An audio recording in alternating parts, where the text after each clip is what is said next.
وما علينا إلا البلاغ. أعوذ بالله من الشيطان الرجيم. بسم الله الرحمن الرحيم. الحمد لله رب العالمين الرحمن الرحيم مالك يوم الدين.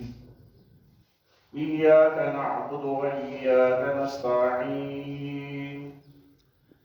اهدنا الصراط المستقيم صراط الذين أنعمت عليهم غير المغضوب عليهم ولا الضالين.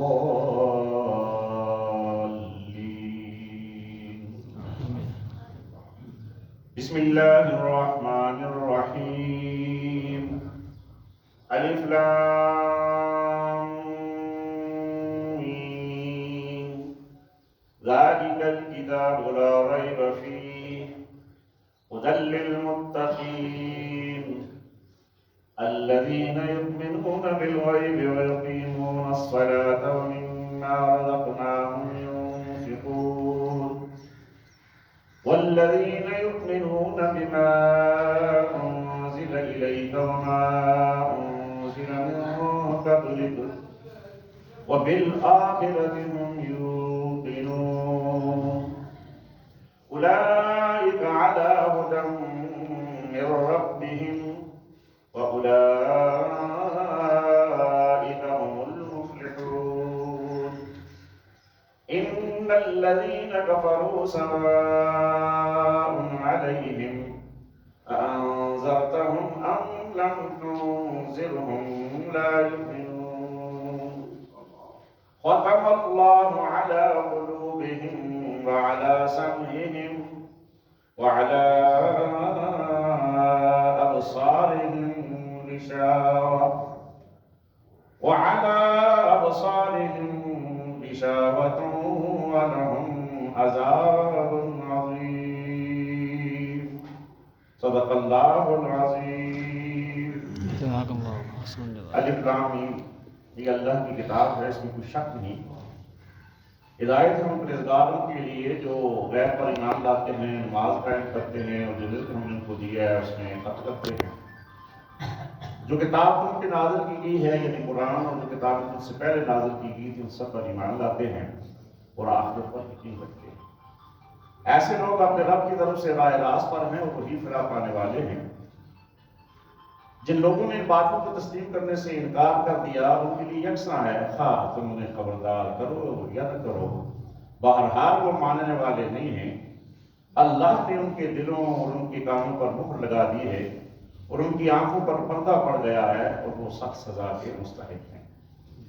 صدق اللہ العظیم وصدق رسولہ النبی الکریم ونحن علی ذلک من الشاہدین والشاکرین والحمد للہ رب العالمین. واجب الاحترام امام خطیب مسجد حاضہ، برادر محترم قیم جماعت اسلامی ضلع پٹرواڑ جاوید اختر خان صاحب، میرے بھائیوں، بزرگوں، دوستوں اور عزیز نوجوان ساتھیوں، الحمدللہ ثم الحمدللہ کہ یہ محض اللہ کی توفیق ہمارے شامل حال ہوئی کہ ہم رمضان المبارک کے مہینے میں آ گئے. اگر آپ گزشتہ سال اپنے عزیز و اقارب کا، اپنے دوست احباب کا، اپنے ساتھیوں کا ذکر اپنے ذہن میں لائیں تو آپ بہت سو کو اس رمضان میں موجود نہیں پائیں گے. میرے سابق جو گاؤں تھا بانڈا پیر خان، اس میں کل 2 آدمی ملے تھے. یہ رمضان المبارک کا مہینہ نہیں کر سکتے. اس اعتبار سے ہم خوش قسمت ہیں کہ اللہ نے ہمیں یہ رمضان دے دیا. ہماری جماعت کے امیر ثانی حضرت میاں طفیل محمد صاحب رحمہ اللہ تعالی اپنی عمر کے جب آخری سال میں تھے تو ایک صحافی نے ان سے یہ سوال کر دیا کہ بابا جی اب آپ 90 سال سے متجاوز ہیں، تو اب بھی آپ کو دنیا کی کوئی خواہش باقی رہ گئی ہے کہ جس کو آپ پورا کرنا چاہتے ہو اور وہ پوری نہ ہوئی ہو؟ تو حضرت میاں صاحب رحمۃ اللہ علیہ نے فرمایا، نہیں بیٹا، اللہ نے میں نے جو کچھ خواہشات کی تھی ان سے بڑھ کر مجھے عطا کیا ہے. میری ساری زندگی اللہ کے دین کی خدمتوں میں لگی ہے. اب میری حالت یہ ہے کہ نہ مجھے اچھا دکھائی دیتا ہے نہ اچھا سنائی دیتا ہے. کرسی پہ میں نماز پڑھتا ہوں تو مجھے اب اس دنیا سے کسی چیز کی رغبت باقی نہیں رہی، مجھے کوئی ارمان نہیں ہے، مجھے کوئی خواہش نہیں ہے۔ البتہ ایک خواہش ہے، تو وہ صحابی جو تھا اس نے نا بڑی کہ بابا جی عمر کے اس حصے میں بھی ان کو کوئی خواہش باقی ہے جو بھی ان کو یاد آئی ہے؟ تم نے کہا بیٹا یہ جو رمضان آ رہا ہے نا، دعا کر اللہ مجھے یہ نصیب کر دے، بس میں یہ رمضان میں اپنے گناہوں کی معافی مانگ لوں، اور اس کی دعوت دیتے ہوئے جو میں نے اپنی عمر کا ایک حصہ گزارا ہے اس میں جو مجھ سے فروگزاشت ہوئی ہیں، جو غلطیاں ہوئی ہیں، جو کمیاں اور کمزوریاں رہ گئی ہیں میری خدمت میں اللہ کے دین کے ایک سپاہی کی حیثیت سے اس دنیا میں رہا ہوں، تو بہت سارے مجھ سے جو ہے وہ لغزشیں بھی ہوئی ہوں گی، بس اللہ ان کو معاف کر۔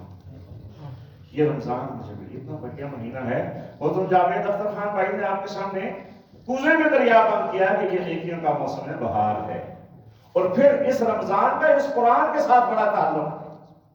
اللہ نے اس قرآن کو رمضان میں نازل کیا، چاہتا تو شوال میں بھی کر سکتا تھا، عید کا مہینہ، چاہتا تو محرم الحرام میں کر سکتا تھا، رجب میں کر سکتا تھا، ذی الحجہ میں کر سکتا تھا، رمضان میں نازل کیا۔ شہر رمضان الذی انزل فیہ القرآن، رمضان وہ مہینہ ہے کہ جس میں اللہ نے اپنی اس کتاب مقدس کو نازل فرمایا۔ تو رمضان اور قرآن کا چولی دامن کا ساتھ، تو اس لیے آپ جتنا بھی تعلق اس کے ساتھ مضبوط کریں گے نا، یہ رمضان ایک یادگار رمضان ہوگا۔ جس کو قرآن پڑھنا آتا ہے وہ اس کو ترجمے کے ساتھ پڑھے، جس نے ترجمہ پڑھ لیا وہ تفسیر کے ساتھ پڑھے، جو تفسیر جانتا ہے وہ تفسیر کو بیان کرے، جس نے حفظ کیا مبارکباد کے قابل ہے، اور جس نے حفظ نہیں کیا تو کچھ صورتیں اس رمضان میں نہیں حفظ کر لے، یہ نشانی رہ جائے کہ 2021 کے رمضان میں میں نے اللہ کے اس پاک کلام کا کچھ حصہ اپنے سینے میں محفوظ کر دیا۔ اللہ کے رسول فرماتے ہیں وہ دل کہ جس کے اندر اللہ کی یہ کتاب محفوظ ہے وہ اس گھر کے مانند ہے جو روشن گھر ہے، اور جس دل کے اندر قرآن مقدس کا کوئی بھی حصہ موجود نہیں ہے وہ تاریخ کرتا ہے۔ تو اپنے دلوں کو منور کیجئے اس قرآن مجید کے نور سے، اللہ مجھے بھی اور آپ کو بھی توفیق عطا فرمائے۔ قرآن عظیم الشان اتنی مقدس کتاب ہے، اتنی عظیم کتاب ہے، اتنی بڑھیا کتاب ہے کہ اللہ کی نعمتوں میں سے سب سے بڑی نعمت اگر کوئی ہے تو یہ قرآن عظیم الشان۔ اللہ تبارک و تعالیٰ نے ہمیں کیا کچھ نہیں دیا ہے، اگر ہم اس کی نعمتوں کا شمار کریں آگے صاحب، اللہ کی نعمتیں آپ کو 2-3 بتا سکتے ہیں؟ 2-3 نعمتیں آپ بتا دیں۔ جی جی نہیں گزرم کی نہیں جی، اللہ نے بے شمار نعمتیں ہم پر کی، بھئی یہ جسم و جان جو دیا ہے، اس کے جو آزاد دیے ہیں، یہ سب اللہ کی نعمتیں نہیں ہیں؟ جو کاروبار دیے ہیں، جو کاروبار دیے ہیں، جو بزنس دیا ہے، ماں باپ دیے ہیں، شفیق ماں جس کے قدموں تلے جنت، اس سے بڑھ کر کوئی نعمت ہے؟ اولاد دیے فرما بردار، اس سے بڑھ کر کوئی نعمت ہے؟ اور پھر یہ اتنی عجیب و غریب دنیا ہے، اتنی خوبصورت دنیا، یہ گل و گلزار دنیا، اس کے پہاڑ، سمندر، دریا، آسمان، یہ چاند ستارے، یہ سورج، یہ کہکشاں، یہ سب کچھ اللہ کی نعمت ہے۔ تُعُدُّ نعمت اللہ لا تحصوها، اگر نعمتوں کو شمار کرنا چاہو تو شمار نہیں کر سکتے۔ اللہ کی ساری نعمتوں میں سے بڑھ کر اگر کوئی نعمت ہے تو یہ قرآن مجید۔ الرحمن علم القرآن خلق الانسان علمہ البیان۔ رحمان اللہ کے ناموں میں سے، صفاتی ناموں میں سے چوٹی کا نام ہے۔ اس رحمان کی رحمت کو تقاضی ہوئی کہ اپنے بندوں پر رحم کرے، تو اس نے کیا کیا؟ یہ قرآن عطا کیا، اور پھر قرآن عطا کیا وہ علمہ البیان، اور یہ جو آپ کو حیوان ناطق بنایا، گفتگو کا اسلوب سکھایا، تو اس لیے کہ دنیا کی باتیں بھی کرو لیکن زیادہ میرے قرآن کو بیان کرو۔ خیرکم من تعلم القرآن وعلمہ، سب سے بہتر وہ ہے جو قرآن عظیم الشان کو پڑھتا ہے اور پڑھاتا ہے۔ اور پھر اس کی حفاظت کی بات آئی، اللہ نے فرمایا اِنَّا نَحْنُ نَزَّلْنَا الذِّكْرَ وَإِنَّا لَهُ لَحَافِظُونَ، ہم نے اس قرآن کو نازل کیا ہے اور اس کی حفاظت کا ذمہ بھی ہمارے ذمہ ہے۔ نبی صلی اللہ علیہ وسلم کی جب وحی آتی تھی تو آپ جلدی جلدی وحی کے الفاظ دہرایا کرتے تھے، تو اللہ نے وحی جو تھی اس کے تسلسل میں کہا کہ جبریل سے کہ میرے نبی کو ساتھ یہ نہیں کہنا، وہ بھی قرآن کا حصہ بن گیا۔ لا تحرک بہ لسانک لتعجل بہ، اے نبی تو جلدی جلدی زبان کو ہلا کر اس قرآن کو نہ پڑھا کر۔ اِنَّا عَلَيْنَا قرآن جمعہ ان علینا قرآن، ہمارے اوپر اس کا جمع کرنا بھی ہے اور ہمارے اوپر اس کو پڑھا دینا بھی ہے. تو اللہ ہے اپنے نبی کا استاد. تو اس قرآن مجید کی حفاظت کی ایک بات کی تو میرے ذہن میں ایک واقعہ آ گیا، اس کو بیان کر کے آگے نکلتا ہوں. ہارون الرشید کے زمانے میں 8 سال جو اسلامی سلطنت تھی اس میں یہود بھی رہتے تھے، نصارہ بھی رہتے تھے، دوسرے مذاہب کے لوگ بھی تھے، اور وہ مسلمان سے تعلق کی جمع ہوتے. تو ہارون الرشید کی محفل میں ایک یہودی عالم جو تھا وہ بھی آ کے بیٹھا کرتا تھا. وہ بڑا سیاح، بڑا سمجھدار، ویسے بھی بڑے زیرو کو بڑے چالاک لوگ ہیں، وہ بھی ایسی ہے. تو محفل کے برخاست ہونے پہ ہارون الرشید اس سے کہتا ہے کہ تم یہاں مسلمان جو بڑے سمجھدار آدمی ہو. تو کہتا نہیں امیر المومنین نہیں، مسلمان نہیں، بس آپ کی محفل میں آ جاؤں گا لیکن مسلمان نہیں. تو ہارون کہتے ہیں کہ لا اکراہ فی الدین، ہم کسی کو بائی فورس تو مسلمان نہیں کرتے. جو آج خود مسلمان ہو جائے اس کے لیے رائے کھلی ہے، ہم زبردستی نہیں کرتے. ٹھیک ہے تو مسلمان نہیں ہوتے تو نہ ہو. لیکن جب اگلا سال آیا تو اسی طرح محفل کا انعقاد ہوا تو دیکھا ہارون نے کہ وہ جو یہودی تھا، داڑھی تو ان کی ہوتی ہے، تو لبیں اس نے کتروائی ہوئی، ترشوائی ہوئی ہیں، سر پہ ٹوپی ہے، اور حلیہ بھی جو اس کا ہے وہ مسلمانوں جیسا ہے، اور چہرے پہ نور ہے. تو اس نے کہا کہ میں کیا دیکھتا ہوں کہ تم اتنے خوبصورت لگ رہے ہو، تو میں اپنا یہ سارا حلیہ تبدیل کر لیا ہے. اس نے کہا امیر المومنین میں مسلمان ہو گیا ہوں. ہارون الرشید نے کہا تم کس طرح مسلمان ہو گئے ہو؟ میں اس مملکت کا سربراہ ہوں، خلیفہ ہوں، میرے کہنے پر تم مسلمان نہیں ہو، تو تمہیں کس نے مسلمان کیا ہے؟ اس نے کہا مجھے کسی نے مسلمان نہیں کیا، میں خود مسلمان ہوا. مجھے بتایا تو جائے سبب کیا بنا ہے. اس نے کہا سبب کیا بنا ہے امیر المومنین، میں کاتب ہوں، رائٹر ہوں، میں کچھ نویس ہوں، میں کتابت کرتا ہوں. تو میں نے قرآن عظیم الشان کو بھی کتابت کیا، اس کو لکھا، تورات کو بھی لکھا، زبور کو بھی لکھا، انجیل کو بھی لکھا، اور ان ساری کتابوں کے اندر میں نے اپنی مرضی سے آیات جو ہے وہ جڑ دیا. ابھی کچھ آیات بنا لینا مشکل تو نہیں ہے نا. اور پھر میں نے بائبل جو ہے اس کا نسخہ چرچ میں دے دیا، گرجا گھر میں دے دیا، تورات کا ان کے معبد میں دے دیا. اسی طرح جو ہے قرآن مجید کا نسخہ جو ہے وہ مسجد میں دے دیا. جب دوسرے دن میرا اس گلی سے گزر ہوا جس میں وہ مسجد تھی، تو چھوٹا سا بچہ کھڑا تھا دروازے پر. اس نے کہا ہم کدھر آئے؟ یہ قرآن اپنا لے کے جائے واپس. یہ قرآن وہ نہیں ہے جو اللہ نے اپنے نبی پہ نازل کیا تھا. اس میں تو آپ نے بہت ساری تبدیلیاں کر دی. چھوٹے سے بچے نے کہا آج بھی اگر یہ قرآن مجید اللہ نہ کرے، اللہ نہ کرے، یہ کتابی شکل میں دنیا سے مٹ جائے تو ایک چھوٹے سے حافظ قرآن بچے کو بٹھا کے آپ دوبارہ لکھ سکتے ہیں. اِنَّا نَحْنُ نَزَّلْنَا الذِّكْرَ وَإِنَّا لَهُ لَحَافِظُونَ. اس کی ذمہ داری اللہ نے اٹھائی ہوئی ہے. اس یہودی نے کہا عیسائی میرا آج بھی شکریہ ادا کر رہے ہیں، یہودی میرا شکریہ ادا کر رہے ہیں، میں نے ساری تورات اور انجیل و زبور کو بدل دیا، بڑی اچھی بائنڈنگ کی، اس کے اوپر جلد بندی کر کے ان کے حوالے کیا. کہتے ہیں جی بڑا ہی خوبصورت لکھا ہے. پتہ نہیں ہے کہ اس میں نے کیا کر دیا، لیکن چھوٹے سے بچے نے مجھے ٹوک دیا. جیسے مولانا شفیع فیاضی رحمۃ اللہ علیہ کے پیچھے بچہ کھڑا ہوتا کہتا ہے اب جی آپ نے غلطی کی. تو یہ ایسی زبردست کتاب ہے. تو اللہ فرماتے ہیں بسم اللہ الرحمن الرحیم، الف لام میم. الف لام میم یہ حروف مقطعات ہیں. قرآن مجید کے 14 مقامات پر ہیں اور ان کی 14 ہی تعداد کی. حروف ہجا کی تعداد کتنی ہے کوئی بچہ بتا سکتا ہے؟ Alphabets, how many alphabets in Arabic بتا سکتا ہے بچہ؟ آپ بچہ بتا سکتے ہیں؟ 28. حمزہ 2 بار آ جاتا ہے تو 29 ہو جاتے ہیں. تو ان کی تعداد 28 ہے. کتنی ہے؟ اور ان کا نصف جو ہے یہ، اور عجیب اتفاق ہے قرآن عظیم الشان میں سکتے بھی 14. انشاءاللہ آگے چل کے میں آپ کی خدمت میں نظم قرآنی رکھوں گا جب وہ آئے کریمہ ہمارے ذہن مطالعہ آئے گی کہ ان کنتم فی ریب مما نزلنا علی عبدنا فأتوا بسورۃ من مثلہ وادعوا شہداءکم من دون اللہ ان کنتم صادقین.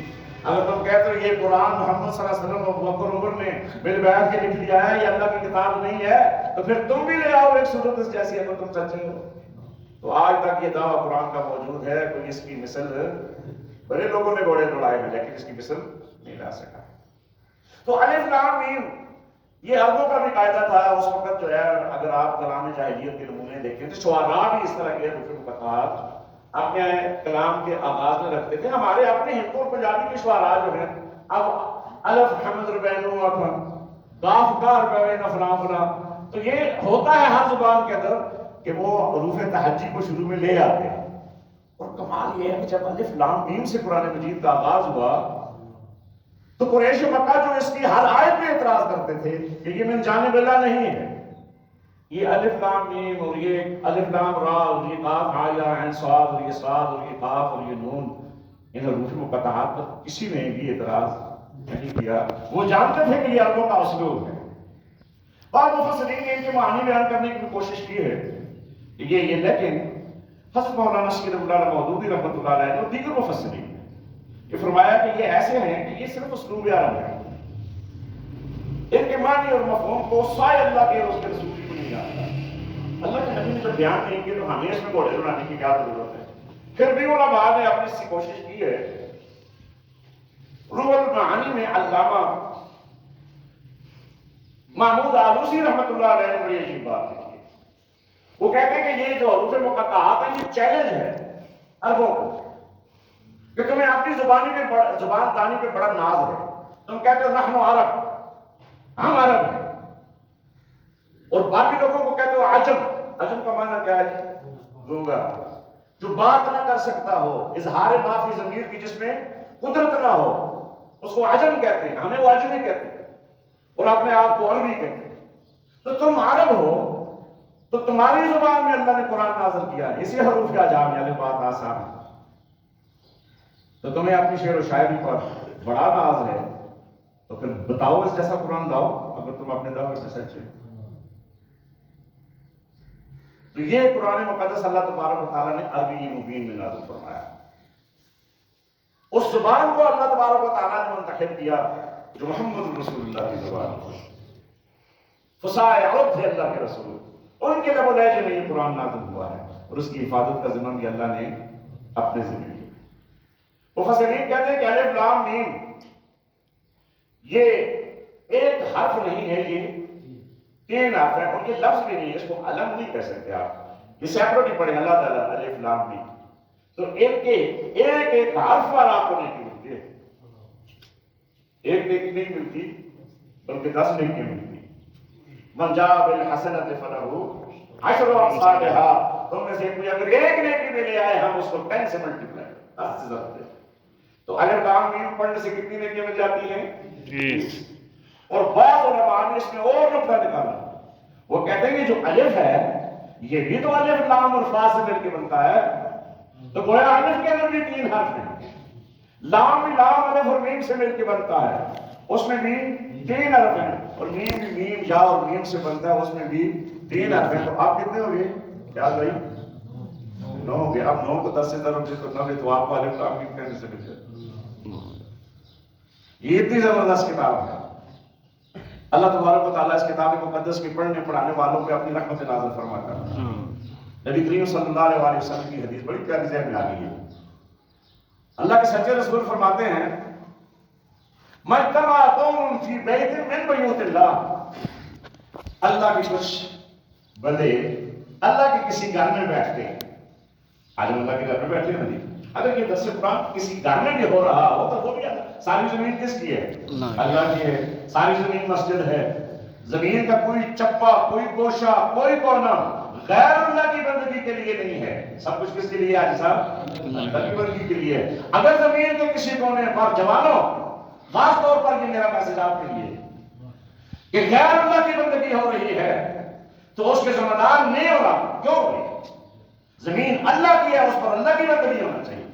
اللہ کی زمین ہے، اس پر اللہ کا نظام ہونا چاہیے. اگر غیر اللہ کا نظام ہے تو نہیں ہوگا، کیونکہ غلطی ہے. تب پکڑے جائیں گے ہم کہ لوگ جو کفر کی حالت میں مر رہے ہیں، اس قرآن کے نور سے بے محروم ہو کے مر رہے ہیں. پکڑ میری اور آپ کی، کیونکہ کتاب تو ہمارے پاس ہے. تو فرمایا مجتمع قوم فی بیت من بیوت اللہ. کچھ لوگ اللہ کے گھروں میں جمع ہوتے ہیں، کرتے کیا ہے؟ گپ شپ کرتے ہیں. یتلون کتاب، اللہ کی کتاب کی تلاوت کرتے ہیں. اس کی تلاوت میں نے آپ کے سامنے رکھا کہ ایک ہی گھر کے 10 نیکیاں ملتی، لیکن نہیں. اللہ کے رسول نے فرمایا وَيَتَدَارَسُونَهُ بَيْنَهُمْ. یہ نہیں کہ صرف تلاوت کرتے ہیں، آپ اس کا درس و تدریس کرتے ہیں جس طرح آج ہم بیٹھتے ہیں. ہم تلاوت تو نہیں کر رہے ہیں نا، تلاوت تو آپ کو قاری صاحب پڑھائیں گے تو آپ تلاوت کریں گے، اس کا ثواب ایک ہی کاروں پہ 10 نہیں کی، لیکن یتدارسون بینہم، اس کا درس کرتے ہیں آپس میں، اس کو سمجھتے سمجھاتے ہیں، اس کو پڑھتے پڑھاتے ہیں، اس کا فہم حاصل کرتے ہیں، تو کیا ہوتا ہے؟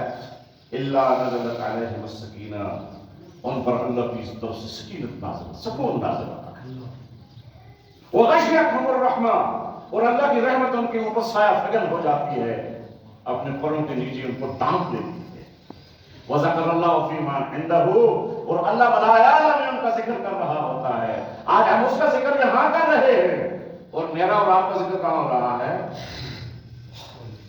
اپنے مقربین جو بندگان خدا ہیں، انبیاء اور رسل، شہداء، صالحین اور فرشتے، ملائکہ، ان میں ذکر ہو رہا ہے۔ کس کا؟ مجھ ناچیز کا بھی آپ کا بھی، میرا ذکر مجھ سے بہتر ہے جو تیری محفل میں ہے، تو اللہ کی محفل میں میرا اور آپ کا ذکر ہو رہا ہے، یہ درس قرآن کی فضیلت ہے۔ ایک اور حدیث نبی صلی اللہ علیہ وسلم فرماتے ہیں کہ اللہ اپنے فرشتوں سے کہتا ہے کہ جاؤ جا کے محلوں میں، بستیوں میں، شہروں میں جا کے تلاش کرو، دیکھو، آ کے رپورٹ دو کہ میرے بندے کیا کر رہے تھے۔ فرشتے کہتے ہیں باقی تو جانتا ہے، تو تقریباً زیادہ سے دور ہے، تجھے پتا کیا کر رہے تھے؟ کہتے نہیں، پھر بھی جاؤ دیکھ کے آؤ، مجھے بتاؤ، بچی ہوتی ہے مجھے۔ تو فرشتے بستی میں نکل جاتے ہیں اور پھر رپورٹ مرتب کرتے ہیں، اور پھر اللہ کی بارگاہ میں جا کے کہتے ہیں پروردگار تو جانتا ہے اتنا آباد کی چھوٹی سی مسجد کی یہ ساری تشریف پر اس کو کچھ تیرے بندے بیٹھے ہوئے تھے، درس قرآن ہو رہا تھا، تیرے اس کلام کو سیکھنے اور سکھانے کی محفل تھی، تو یہ رپورٹ ہم نے باقی اور بھی مساجد میں اور گھروں میں ہو رہا ہوگا، لیکن بہت جگہ پہ نہیں ہوتا، یہ بد نصیبی ہے ہماری، کمزرفی ہے کہ قرآن سے تعلق ٹوٹا ہوا ہے۔ تو اللہ فرماتا ہے اچھا جاؤ ان کو خوشخبری دے دو کہ میں نے ان کو بخش دیا، میں نے ان کو معاف کر دیا ہے۔ فرشتے کہتے ہیں بارے لا، ایک شخص تو ایسے ہی آگے بیٹھا ہوا تھا، اس کو تو درس قرآن سے کوئی تعلق نہ تھا۔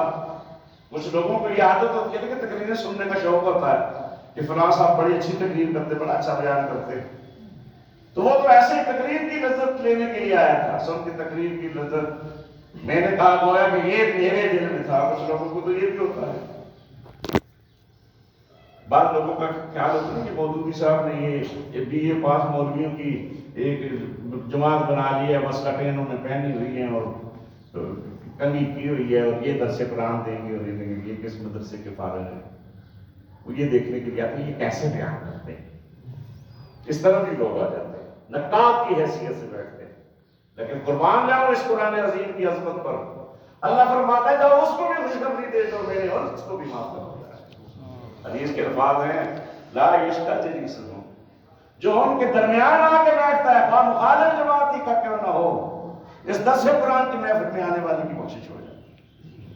تو اس لیے اگر ہمارے حاجی صاحب نے آپ سے گزارش کی ہے کہ آئندہ پروگرام ہو تو آپ جتنے بیٹھے ہوئے ہیں دو ساتھ لے کر آئیں، تو یہ دعوت قرآن کی جو ہے نا، اس کی بھی بڑی شان انشاءاللہ آگے باتیں ہوتی رہے گی۔ فرمایا ذالک الکتاب، یہ وہ کتاب ہے لا ریب فیہ، اس میں کوئی شک نہیں ہے، نو ڈاؤٹ، کوئی شک، اگر تم نے شک کرنا تو اپنے دل و دماغ پہ کر، یہ اللہ کی کتاب ہے، اس کو من جانب اللہ ہونے میں کوئی شک نہیں ہے، اس کا ایک ایک حرف اللہ کا کلام ہے۔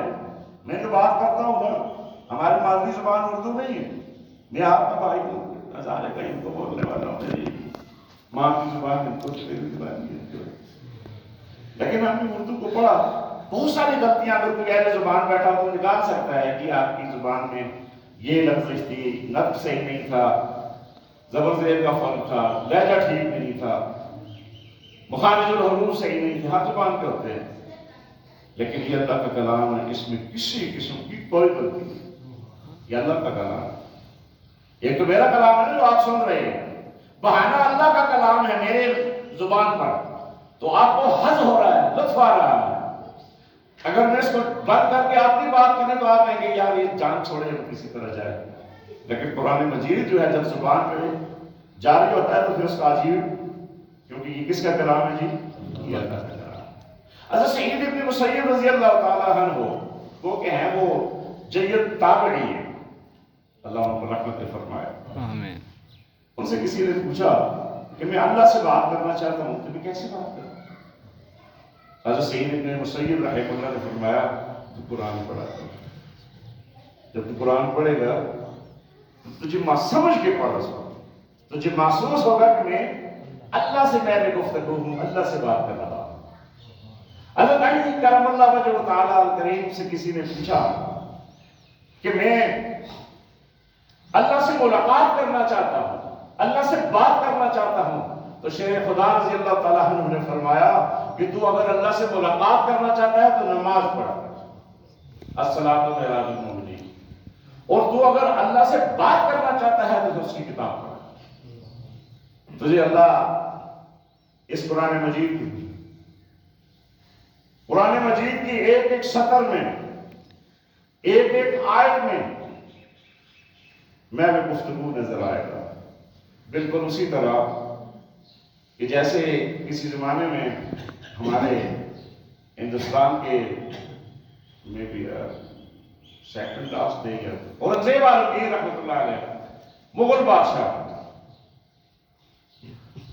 ان پر ایران کے بادشاہ نے ایک شعر لکھ کے بھیجا، ایک مصرع، شعر تو دو مصروں سے مل کے ہوتا ہے، فارسی زبان تھی ہندوستان کی، ایران کی، تو اس کا دوسرا مصرع جڑ کا دو اور معنی اور مفہوم میں کوئی فرق نہیں آنا چاہیے۔ اب جب بادشاہ کے سامنے وہ مصرع پیش ہوا، اس کا ایران کے سارے شعراء اور ادیبوں کو میں نے بلایا، وہ سمجھ ہی نہیں پائے۔ درے ابلک کالا موتی کثیرا کم نتیجہ موجود، کس نے دیکھا ہے، کہاں ہوتا ہے؟ وہ بھائی موتی تو سفید ہوتا ہے، سچے موتی، کالا موتی تو نہیں ہوتا، تو یہ کالا موتی کہاں ہوتا ہے، کس نے دیکھا ہے؟ تو اس کا جواب تو دوسرے مصرے میں، شعر بھی مکمل ہو جائے اور جواب بھی آ جائے کہ کالا موتی کہاں ہے۔ جس کا یہ مصرع ہے اس کا کہنا ہے کہ کالا موتی ہوتا ہے، لیکن ساری دنیا کہتی نہیں ہوتا۔ تم بتاؤ، آپ بادشاہوں کی بھی عجیب باتیں ہوتی ہیں۔ بادشاہ پریشان ہے، اس نے سارے شعراء ادیبوں کو، ویسے بھی مغل بادشاہ جو تھے یہ شعر و شاعری کی بڑے ہی دلدار تھے، اور تو خیر بہت عالم فاضل شخص تھے، اللہ علی کی رحمت فرمائے۔ ایک ہی بادشاہ تھا، ترکش مارا نہنگے آخری، ہماری ترکش کا بس وہ آخری تیر تھا، ترکش مارا نہنگے آخری تھا، بس اس کے بعد کچھ نہیں، نہ اس سے پہلے۔ جی فتاوی عالمگیری مرتب کا اس نے شکایت نفی کی 50 علماء اپنے دور میں۔ خیر بات دوسری طرف نکل جائے گی، سب نے ہاتھ پکڑ کر لی، بادشاہ سلامت کی مشکل ہے، اب بادشاہ پریشان ہے کہ جواب تو دینا، اب اپنے گھر کی بالاداری میں وہ پریشانی کے عالم میں یہاں سے وہاں، وہاں سے یہاں کہہ رہا ہے، تو اس کی بیٹی شہزادی زیب النساء، اس نے دیکھا کہ ابو بہت پریشان ہے، اس نے کہا ابا حضور جان کی ماں پاؤں تو عرض کروں پوچھوں آپ پریشان نظر آتے ہیں۔ اورنگزیب نے کہا بٹیا بس ایران کے بادشاہ نے ایک مصرع لکھ کے بھیجا ہے، اور وہ کہتا ہے کہ اس کا مطلب بھی سمجھاؤ اور اس کا جواب بھی دو اور مصرع بھی لگاؤ، شعر مکمل ہو جائے۔ تو شہزادی نے کہا کیا مصرع ہے؟ اس کا مصرع یہ ہے کہ کالا موتی کہاں ہوتا ہے، کس نے دیکھا؟ درے ابلک کثیرا کم نتیجہ موجود۔ شہزادی نے کہا یہ مشکل کو میں بتاتی ہوں آپ کو، جلدی سے بتاؤ۔ اس نے کہا مگر چشمے بتانے سرما آلود، یہ جو عورتیں ہوتی ہیں نا ان کی آنکھیں چشمے بتانے سرما آلود، سرمئی آنکھیں، جب وہ کاجل لگاتی ہیں آنکھ میں، جب وہ سرما کہ جس میں وہ ممیری کا پتھر اس میں تیزابیت ہوتی ہے، جب وہ سرما آنکھ میں لگاتی ہیں تو آنکھ کو جلن ہوتی ہے، اس میں سے آنسو ٹپکتا ہے، تو آنسو تو کا اس کا رنگ تو کچھ نہیں ہوتا، لیکن اس سرمے کی اس سیاہی کے اندر جب وہ مکس ہو جاتا ہے تو وہ کالا ہو جاتا ہے، تو یہ ہے درے ابلک۔ بس اس نے کہا کہ کمال ہو گیا، اس نے مصرع لکھ کے بھیجا، ایران کا بادشاہ اش کر اٹھا، اس نے پھر قاصد بھیجا کہ میں اس شاعر سے ملاقات کرنا چاہتا ہوں۔ میں اپنے مقصد کی بات پہ آتا ہوں، میں صرف آپ کی دلچسپی کے لیے کہ میں شاعر سے ملاقات۔ اب بادشاہ پھر پریشان، اورنگزیب بیٹی نے کہا آپ کیا پریشانی ہے؟ کہا بادشاہ ایران کا کہتا ہے شاعر سے ملنا چاہتا ہوں، میں اسے کیسے کہوں کہ یہ مصرع میری بیٹی نے لکھا ہے، اور میں کس طرح جو ہے وہ تمہیں اس سے ملا دوں، یہ تو ہو ہی نہیں سکتا۔ تو اس نے کہا جی اس میں بھی پریشانی کی کوئی بات نہیں، میں آپ کو ایک اور شعر لکھ کے دیتی ہوں، وہ بھیج دو، بس میری اس سے ملاقات ہو جائے۔ کیا ہے؟ تو اس نے کہا کہ اگر تم مجھ سے ملنا چاہتا ہے تم میرے ان کلام کو دیکھ لے، من سخن مخفی منم چوں بو گل در برگ گل، میں اپنے کلام میں اس طرح پوشیدہ ہوں جس طرح پھول کی خوشبو اس کی پتیوں میں ہوتی ہے، چوں بو گل در برگ گل، جس طرح خوشبو ہوتی ہے پھول کی اس کی پتیوں میں۔ تو پتے کو آپ سنتے ہیں، خوشبو تو نظر نہیں آتی نا۔ گراں کے میل دار در سخن دینت برا، اگر تو مجھے ملنا چاہتا ہے تو میرے کلام کو پڑھنے میں تجھے نظر آ جاتی ہے۔ حضرت خرم مراد رحمۃ اللہ علیہ نے ایک کتاب لکھی ہے قرآن کا راستہ، The Way of Quran، انہوں نے اس کو کوٹ کیا ہے۔ وہ کہتے ہیں کہ کوئی اگر اللہ سے ملنا چاہتا ہے تو وہ قرآن کو پڑھے، اللہ اس کو اپنی آیات میں، اس قرآنی بینات میں ساتھ میں اگر گفتگو کرتا ہوا ملاقات کرتا ہوا نظر آئے، تو اللہ اپنے کلام کے اندر اس طرح پوشیدہ ہے۔ تو فرمایا ذالک الکتاب، یہ وہ کتاب ہے۔ اب ذالک جو ہے یہ اشارہ ہے، اسم اشارہ ہے یہ، اور یہ اسم اشارہ بعید کے لیے، اس کا معنی جو ہے ہوتا ہے دیٹ از، ذالک الباب کا مطلب ہے دیٹ از ڈور۔ اگر کوئی قریب ہوگا تو ہم کہیں گے دس از اے چیئر، ہاذا الکرسی۔ نزدیک کے لیے ہاذا ہوتا ہے اور دور کے لیے ذالکہ ہوتا ہے، ای اور آ، یہاں اور وہاں، یہ اور وہ۔ تو قرآن مجید ہمارے ہاتھ میں اور اللہ کہتا ہے ذالک الکتاب ہو، مانا تو یہ ہونا چاہیے تھا کہ وہ کتاب ہے، لیکن جس کسی مفسر اور مترجم کو دیکھو اس نے ذالک کا مانا کیا لکھا ہے؟ یہ وہ کتاب ہے۔ بعض مفسرین کہتے ہیں کہ اللہ نے اپنے نبی سے وعدہ کیا تھا کہ میں تجھے کتاب دوں گا، یہ اس کی طرف اشارہ ہے کہ یہ وہ کتاب۔ اور بعض دوسرے کہتے ہیں کہ اس میں قرآن عظیم الشان کی عظمت پوشیدہ ہے۔ جب ہم کسی عظیم انسان کی بھی بات کرتے ہیں، کسی بزرگ کا ذکر کرتے ہیں، تو ہم جو ہے وہ اشارہ بعید کا لے کر آتے ہیں، قریب کا نہیں آتے۔ یہ نہیں کہتے یہ بزرگ، ہم کہتے ہیں یہ وہ بزرگ ہیں، یہ کے بعد فوراً کہتے ہیں۔ اگر یہ ہاتھ اٹھائیں گے اللہ کے دربار میں تو جو دعا مانگیں گے اللہ اس کو قبول فرمائے گا۔ ان کی بزرگی اور ان کی عظمت کے لیے ہمیں یہ وہ شخصی ہے۔ تو اللہ فرماتا ہے ذالک الکتاب، یہ وہ کتاب ہے، لا ریب فیہ، اس میں کوئی شک نہیں۔ ہدی للمتقین، ہدایت ہے واسطے پرہیزگاروں کے۔ اور یہ آپ دیکھیں قرآن مجید آپ کو قاری بھی بتاتے ہوں گے کہ رائے پر جو ہے نا وہ 3 ڈاٹ لگے ہوئے ہیں، 3 نقطے، اور فی اے پر بھی پھر 3 لگے ہوئے ہیں۔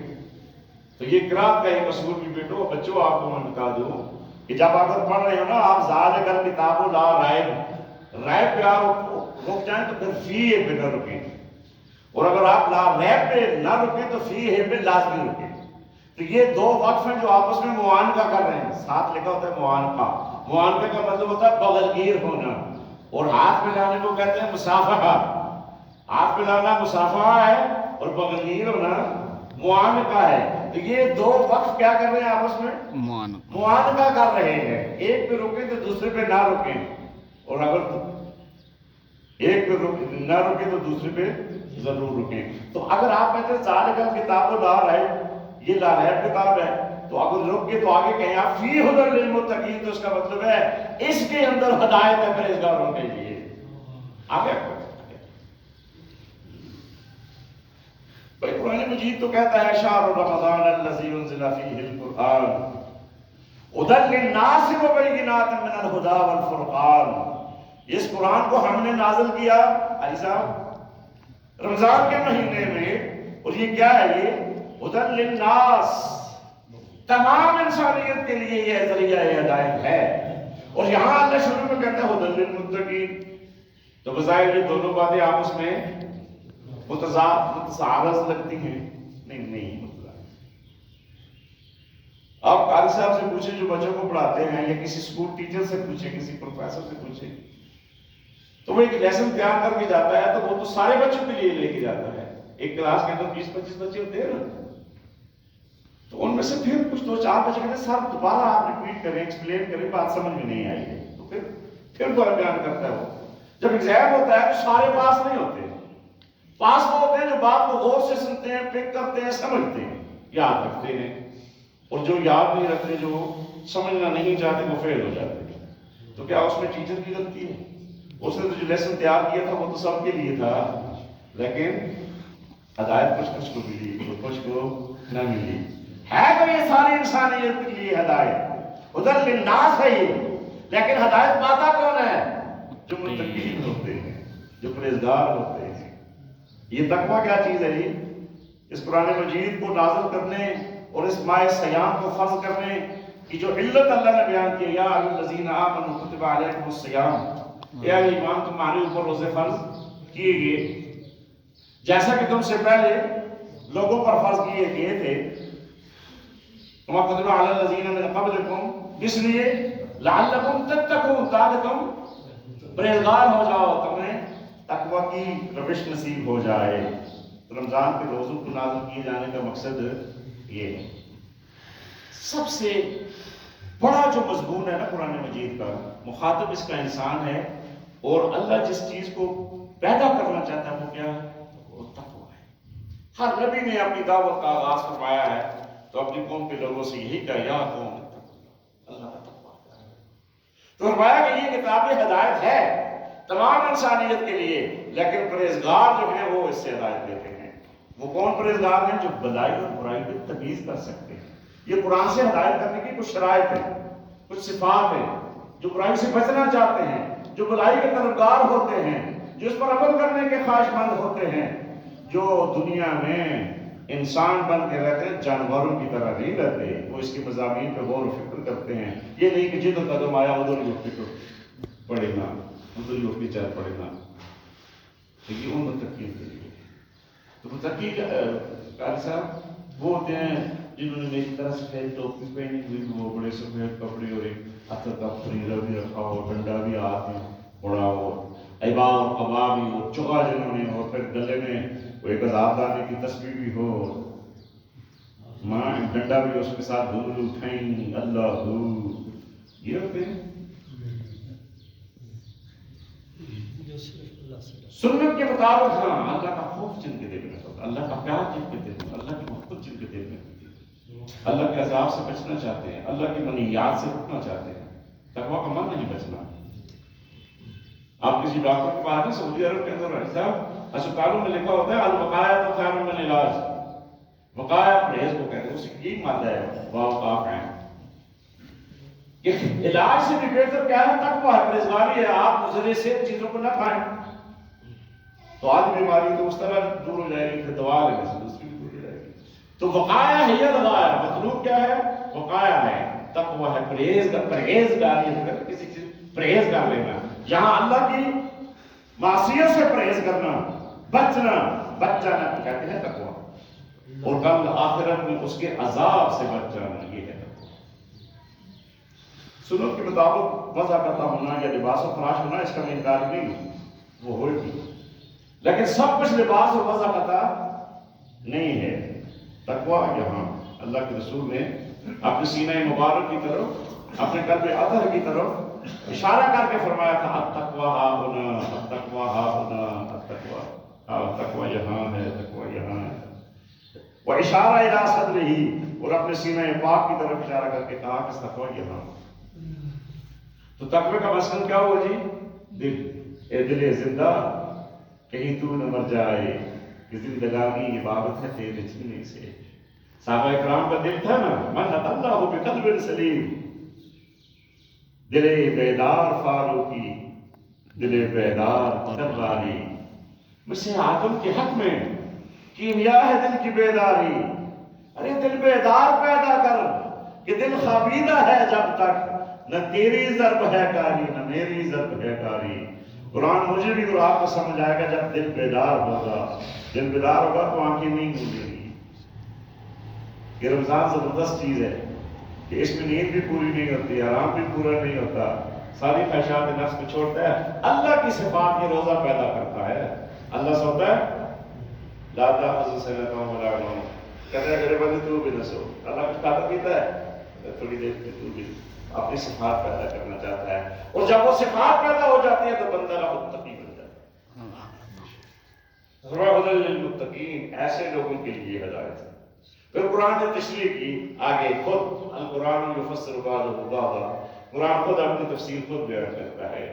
میں نے تو تقویٰ کی آپ کے سامنے ڈیفینیشن رکھی، اللہ کہتا ہے الذین یؤمنون بالغیب، یہ تقویدار وہ لوگ ہیں جو غیب پر ایمان رکھتے ہیں۔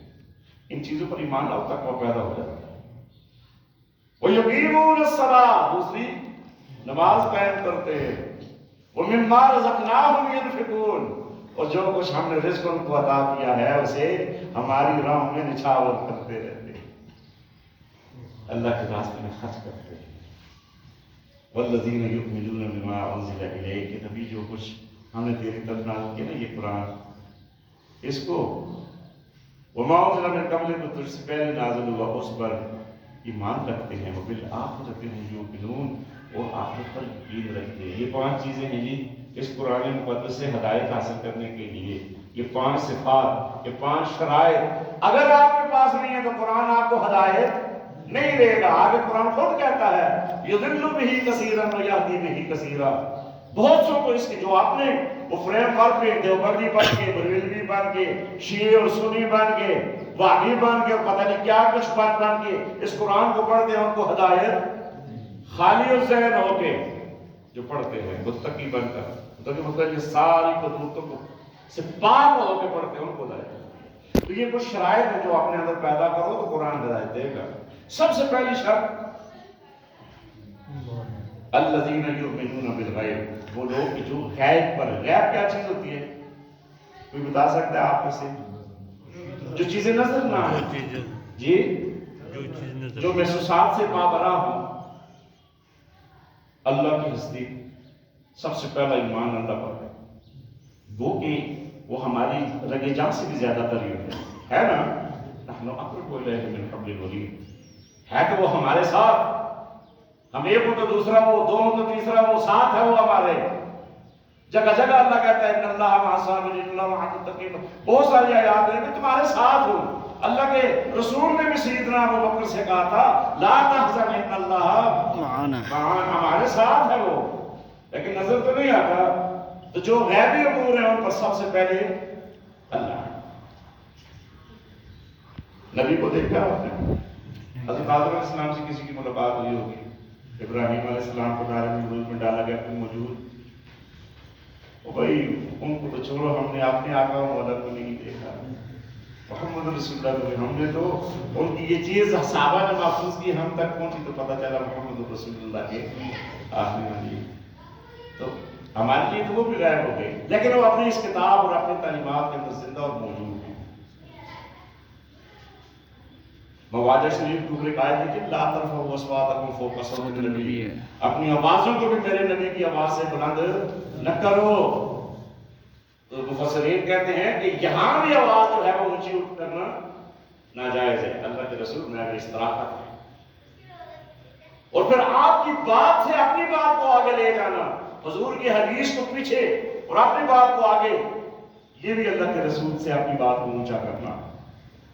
تو فرمایا کہ جو غیب پر ایمان، رسولوں پر ایمان، کتابوں پر ایمان رکھتے ہیں، 4 کتابیں اور بے شمار صحائف ہیں، 1 کتاب ہمارے سامنے، باقی تو یہودی اور نصرانیوں نے اس میں تبدیلیاں کر دی ہیں، لیکن ایمان ہمارا سب پر ہے۔ لا نفرق احد من رسولہ، نہ ہم رسولوں پر کوئی، نہ ان کی کتابوں پر ایمان رکھتے ہیں، تعلیمات جو ہے وہ قرآن میں محفوظ ہے۔ بات پہلے آ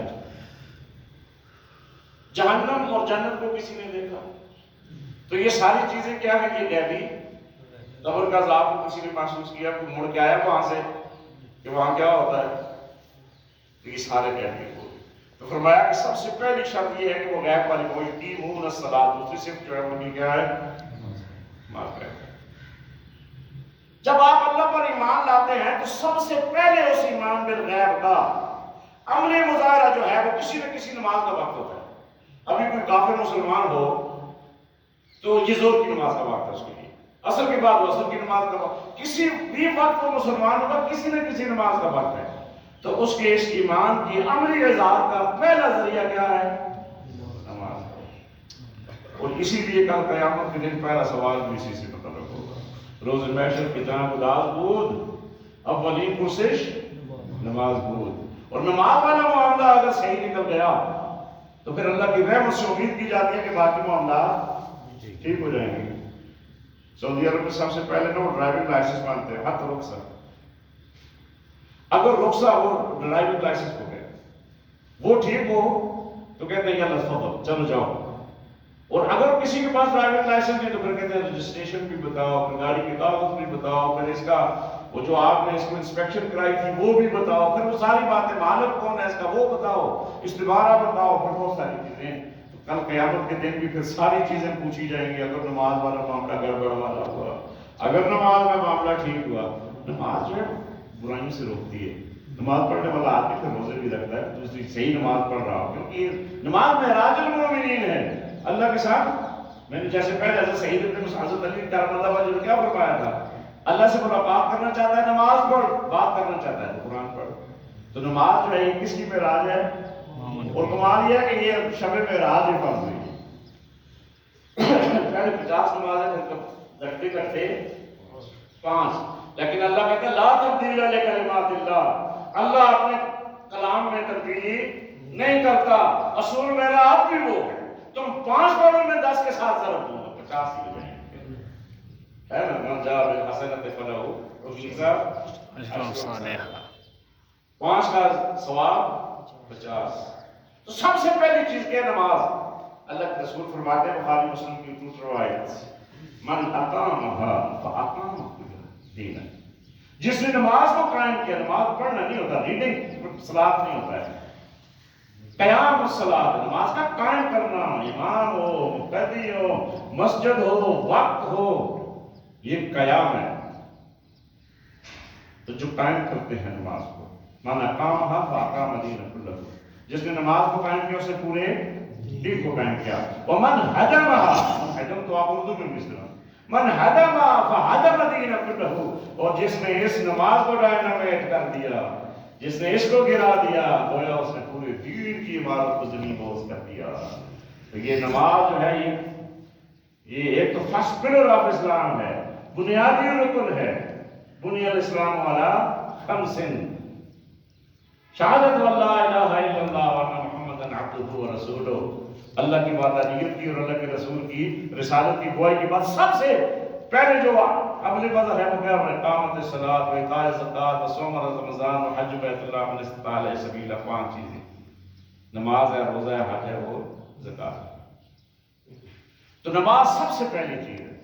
فرمایا جعلت قرۃ عینی فی الصلاۃ، اللہ نے میری آنکھوں کی ٹھنڈک نماز میں رکھی ہے۔ حضور کو کوئی بھی پریشانی ہوتی تو حضرت بلال سے کہتے ہیں ارحنا بہذا یا بلال، اٹھو اذان دو اور لوگوں کو جمع کرو۔ فرمایا یا ایھا الذین آمنوا استعینوا بالصبر والصلاۃ، اے اہل ایمان دونوں کے بتاتا ہوں، نماز سے اور صبر سے مدد چاہو۔ تو نماز جو ہے یہ انتہائی ضروری ہے۔ تحریک اسلامی کے کارکنان یہاں بیٹھے ہیں، اگر آپ نماز چھوڑ دیتے ہیں تو پھر کس دین کی کام کی بات کرتے ہیں؟ سب سے پہلی چیز نماز۔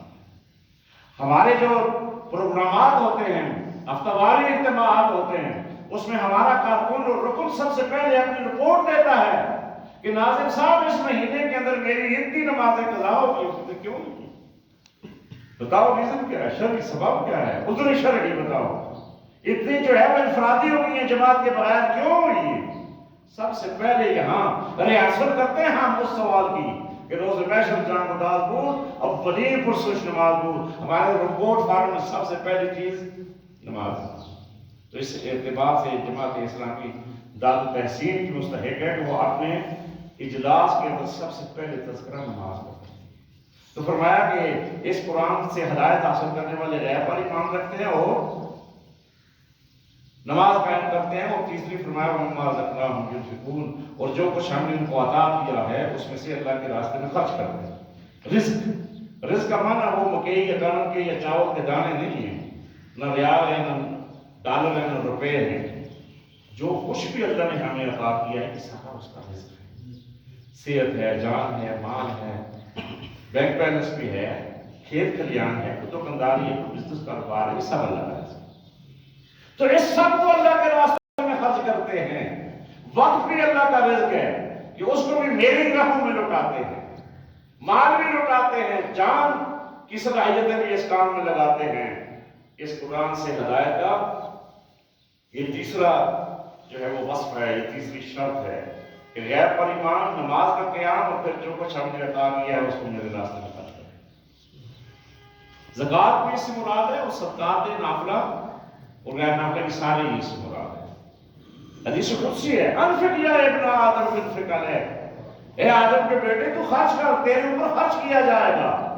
صحابہ نے کہا یا رسول اللہ سارے تو اتنی استطاعت نہیں ہے، کیا خرچ کریں؟ فرمایا کہ دونوں ہاتھوں میں کام اڑاؤ، کماؤ اور پھر اللہ کے راستے میں خرچ کرو۔ کل قیامت کا دن ہوگا تو اللہ کہے گا میرے بندے میں بھوکا تھا، تو نے مجھے کھانا نہیں کھلایا۔ میں نے کہا پروردگار تو رب العالمین بھوکا تھا، میں ننگا تھا تو نے مجھے پہنایا نہیں، میں بیمار تھا تو نے میری عادت نہیں کی۔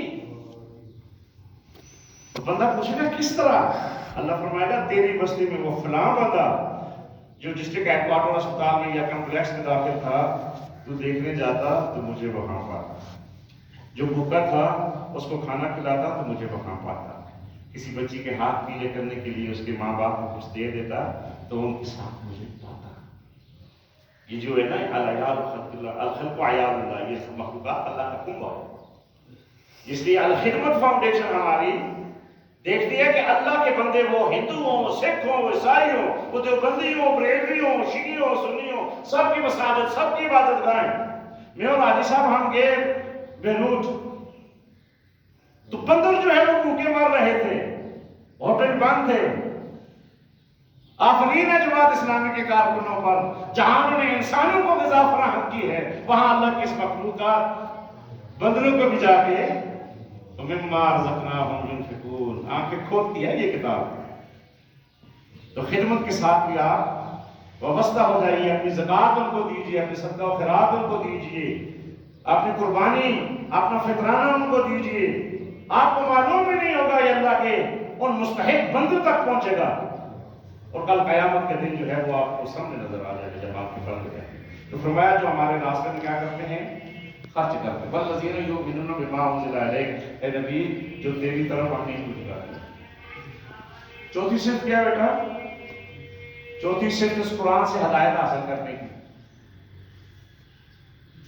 میرے ساتھ رات کو نا میں جاگا ہوں، میں سویا نہیں ہوں، یہ آپ کے لیے درس تیار کرتا ہوں کیونکہ مجھے بہت چیز ہے۔ تو چوتھی صفت جو تھی وہ اے نبی جو کچھ تیری طرف ہم نے نازل کیا اس پر ایمان ہے۔ اللہ نے اپنے نبی پر کیا نازل کیا ہے؟ یہ قرآن، الحمد کے حمزہ سے لے کے والناس کی سین تک، یہ سارا اس کے کسی ایک حصے پر بھی یہ کہے کہ یہ 1400 سال پرانا قصہ ہے نہیں، سب پر ایمان، بلا کم کاست ایمان، بلا چون چرا ایمان۔ افتؤمنون ببعض الکتاب وتکفرون ببعض، کتاب کے ایک حصے پر تو ایمان لاتے ہیں، دوسرا کہتے ہیں 1400 سال پرانا ہے۔ آج اس دور میں 20ویں اور 21ویں صدی میں نہیں چل سکتا، ہم آکسفورڈ کے پڑھے ہوئے پتہ نہیں کہاں کے نہ۔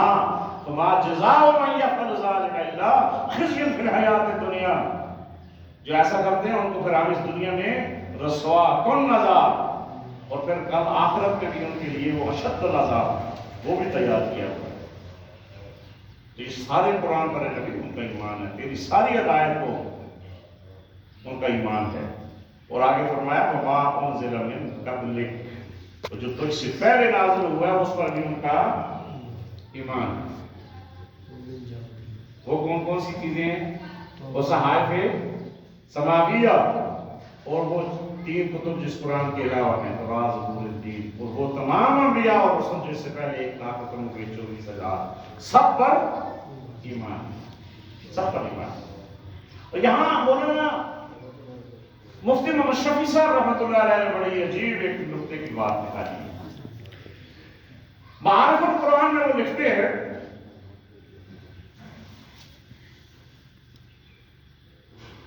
کہ اللہ نے فرمایا وما انزل من قبلک، جو اے نبی تیرے تجھ سے پہلے نازل ہوا ہے اس پر ایمان ہے، تو اگر اس نبی کے بعد بھی کسی نبی نے آنا ہوتا، اس کتاب کے علاوہ بھی کسی کتاب میں پھر نازل ہونا ہوتا، تو یہاں وہ ما انزل من قبلک کے ساتھ ہوتا وہ ما انزل من بعد، اور اس پر بھی ان کا ایمان ہے جو تیرے بعد نازل ہوگا۔ یہ تو نہیں کسی جگہ ہے، کسی جگہ نہیں۔ تو آج جو کہتا ہے میں نبی ہوں، پھر وہ کیا کہتا ہے؟ اس کے اندر ختم نبوت کا عقیدہ موجود ہے۔ اللہ فرماتا ہے والذین یؤمنون بما انزل الیک، اے نبی جو تیری طرف ہم نے نازل کیا اس پر ایمان، وما انزل من قبلک، اور جو تجھ سے پہلے نازل کیا اس پر ایمان، وما انزل من بعد کی بات ہی نہیں ہے۔ تو پھر یہ جو کچھ بھی مرزا قادیانی کہتا ہے یہ بکواس کرتا ہے، یہ جھوٹ بولتا ہے۔ اللہ کے رسول نے فرمایا کہ 30 کذاب ہوں گے اور ان میں سے ایک یہ ہے۔ اللہ کے رسول فرماتے ہیں انا خاتم النبیین لا نبی بعدی، میرے بعد کوئی نبی ہے ہی نہیں، پھر کون کہہ سکتا ہے نبوت کا دعویٰ کر سکتا ہے؟ تو فرمایا وما انزل من قبلک، اور جو تجھ سے پہلے نازل ہوا اس پر، وبالآخرۃ ھم یوقنون، یہ 5ویں چیز ہے جو آخرت پر یقین رکھتے ہیں۔ باقی ساری چیزوں پر ایمان ہے اور آخرت پر یقین ہے۔ ایمان تو ہمارا ہے لیکن یقین نہیں ہے۔ یقین پیدا کر رہا ہے غافل کی یقین سے ہاتھ آتی ہے، وہ فخوری کی جس کے آگے جھکتی ہے جہانگیری۔ جو آخرت پر جن کا یقین ہوتا ہے ان کے سامنے بادشاہ بھی سر جھکاتے ہیں، انہیں پتہ ہے کہ یہ دنیا کچھ بھی نہیں ہے، سب کچھ آخرت، اور آخرت نہ ہو تو یہ تو اللہ کے عدل کے خلاف ہے کہ یہاں نمرود اور شداد اور فرعون بھی آگے داد دہش دے کے چلے جائیں، اور بلال اور سہیب جو ہیں وہ بھی انگاروں پہ لوٹے جائیں، تو آگے جا کے کچھ فیصلہ ہی نہ ہو، اللہ کے راستے میں کھپنے والوں کو انعام نہ ملے اور اللہ کے دشمنوں کو سزا نہ ملے، یہ تو پھر اللہ تو عادل ہے جی، تو اللہ کے عدل کے خلاف ہے کہ آخرت نہیں۔ تو یہ آخرت ہمارے جو بنیادی 3 عقائد ہیں ان میں سے ایک ہے، عقیدہ توحید، رسالت اور آخرت۔ تو نبی صلی اللہ علیہ وسلم نے جو چھوٹی چھوٹی صورتیں ہیں اس قرآن میں 30ویں پارے کے اندر، وہ ساری کی ساری بتائیں کہ سب سے پہلے جس چیز کی دعوت دی ہے توحید، رسالت اور آخرت کی دعوت دی ہے۔ تو فرمایا کہ اس قرآن مجید سے ہدایت ان لوگوں کو ملتی ہے جو غیب پر ایمان لاتے ہیں، جو نماز قائم کرتے ہیں، جو رزق ہم نے ان کو دیا اس میں سے ہمارے راستے میں خرچ کرتے ہیں، نبی جو تیری طرف نازل کیا گیا اس پر ایمان ہوتا ہے، اور تجھ سے پہلے جو نازل کیا اس پر ایمان ہوتا ہے، وبالآخرۃ ھم یوقنون، اور جو آخرت پر یقین رکھتے ہیں۔ اگر یہ صفات ان میں ہیں تو فرمایا اولئک علی ھدی من ربہم، یہ ہیں اپنے رب کی طرف سے ہدایت یافتہ۔ کسی ایک کا بھی انکار کرے تو وہ ہدایت یافتہ، اولئک یہ ہیں وہ لوگ علی ھدی من ربہم، اپنے پروردگار کی طرف سے ہدایت پر ہیں۔ اوے بندے تو نے کہا تھا اہدنا الصراط المستقیم، مجھے سیدھے راستے کی ہدایت دے دے، تو قربان جائیے مفسر قرآن امام ابو العالی مودودی رحمۃ اللہ علیہ پر پڑھے، میرے پاس انہیں کی تفسیر ہے۔ وہ کہتے ہیں بندے نے دعا مانگی اللہ مجھے ہدایت دے، اللہ نے کہا یہ الف لام میم سے لے کے بالناس تک تیری دعا کا جواب ہے، اس کو پڑھ۔ اولئک علی ھدی من ربہم، یہی وہ لوگ ہیں جو اپنے رب کی طرف سے ہدایت پر ہیں، جن میں یہ 5 صفات ہیں۔ وَأُولَئِكَ هُمُ الْمُفْلِحُونَ، تو یہی وہ لوگ ہیں جو فلاح پانے والے ہیں۔ فلاح خسارے کی ضد ہے، فلاح کون پاتا ہے؟ جس میں یہ صفات۔ آگے اللہ فرماتا ہے ان الذین کفروا، اب بالکل اپوزٹ ہے دوسری بات، تصویر کا دوسرا رنگ، یہ تو ایمان والے، اب وہ جو کفر کی روش پر ہیں، ان الذین کفروا، رہ گئے وہ لوگ کہ جنہوں نے کفر کی روش اختیار کی ہوئی ہے، سواء علیہم، برابر ہے ان پر، انذرتہم ام لم تنذرہم لا یؤمنون، تو ان کو ڈراتا رہے، نبی تو نذیر تو ہے، بشیر بھی ہے، لیکن ان سے ایمان قبول کرتے ہیں۔ جنہوں نے اپنے کانوں میں رکھ لیے ہوں، جب حضور طائف میں گئے تو طائف کے سرداروں نے کیا کیا تھا؟ اپنے کانوں میں انگلیاں ٹھونس لی تھی، اب تو سننا ہی نہیں چاہتا تو اس کو کیا سنائیں گے؟ آج بھی اگر آپ جائیں تحریک اسلامی جماعت کا کوئی بچہ کوئی رکن کسی کے پاس، تو وہ کہتے ہیں کہ آپ جاؤ سیاسی باتیں کر، تمہاری بات ہم نہیں سنتے، ہمیں پتہ ہے تم کیا کہہ رہے ہیں۔ کسی اگر اس طرح کی تبلیغ کا موقع ملے گا پھر پتہ چلتا ہے۔ انذرتہم ام لم تنذرہم لا یؤمنون، انہوں نے نہیں لگا، آپ کی دعوت پر انہوں نے بیک کہنا ہی نہیں، وجہ ختم اللہ علی قلوبہم، ان کے دلوں پہ اللہ نے مہر لگائی۔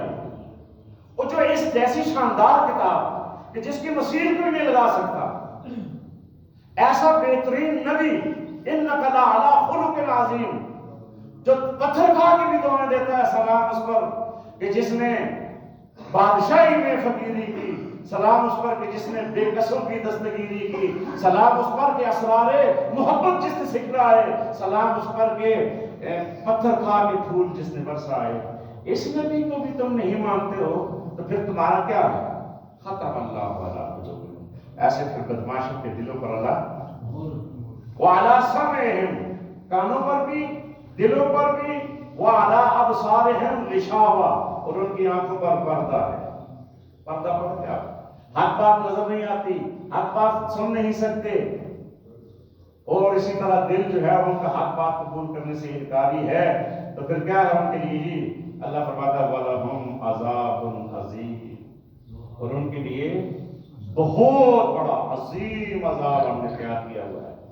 جماعت اسلامی کے لوگوں، تم دیتے رہو دعوت، مان لے تو ٹھیک ہے، نہ مانے تو میرے پاس آئے گا، تمہیں بتاؤں گا اس کو۔ وَلَهُمْ عَذَابٌ عَظِيمٌ، تو اللہ تعالیٰ ہمیں عذاب عظیم سے بچا دے۔ جو کچھ میں نے آپ کی خدمت سے عرض کیا، اسے ایک رکوع انشاءاللہ ہم پڑھا کریں گے، اگلا رکوع جو ہے اس کی تیاری آپ بھی کر کے آئیں گے، یہ ہوم ورک ہے، اور یہ جو کچھ میں نے آپ کی خدمت میں عرض کیا ہے اس کو ریوائز بھی کریں گے۔ آپ نے قرآن پڑھتے ہیں، ایک پارہ دو پارہ جو آپ پڑھتے ہیں روٹین میں وہ تو کریں گے، ایک قاری صاحب سے سنتے ہیں تراویح میں، یہ بھی ہو جائے گا۔ یہ جو ایک رکوع میں نے پیش کیا ہے اس کو آپ ریوائز کر کے ساری باتیں دہرائی جائیں گی، یاد رہیں گی آپ کو، اور اگلا رکوع جو انشاءاللہ میں کل پیش کروں گا اس کو بھی آپ خود سے ترجمے اس کے ساتھ پڑھ، کسی بھی مفسر کسی مترجم، ضروری نہیں کہ آپ مولانا مودودی کا پڑھیں، آپ عارف القرآن مولانا مفتی مشرف صاحب کو پڑھیں، آپ احسن البیان حافظ محمد یوسف صاحب کا پڑھیں، آپ جو ہے کنز الایمان حضرت مولانا احمد رضا خان صاحب بریلوی کا پڑھ لیں، آپ جو ہے وہ ضیاء القرآن پیر کرم شاہ صاحب الازہری کا پڑھ لیں، یہ سارے ہمارے ہیں۔